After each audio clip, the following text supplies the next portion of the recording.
Kung high tide nga po ang ating pag-uusapan ay hindi nga po magpapahuli dyan ang Hagonoy, Bulacan. Sa katanungan po ay umaabot pa rin po ng hanggang bewang ang tubig dito sa aming barangay at yung ibang estudyante nga po ay naliligo na dahil nga po sa sobrang laki ng tubig.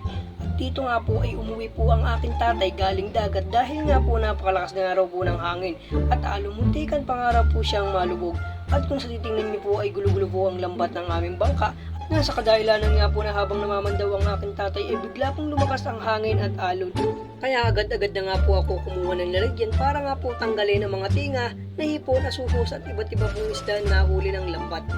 Sa mga nagtatanong po kung ano nga daw po ba ang lambat na ito at napakagaling humuli at napakalakas humuli ng asuhos at hipon. Ang tawag po sa lambat na ito ay trinet o panghipon. 3 patong po siya. Napakalalaki nga po ng hipon at asuhos ang nahuli ng lambat na ito. Kung hindi nga raw po lumakas ang hangin o alon ay marami pong mahuhuli ang aking tatay. Kaya nga po inahon na niya ang lambat dahil hindi nga daw po niya ito nakulong o naikot ng maayos para makulong ang mga isda.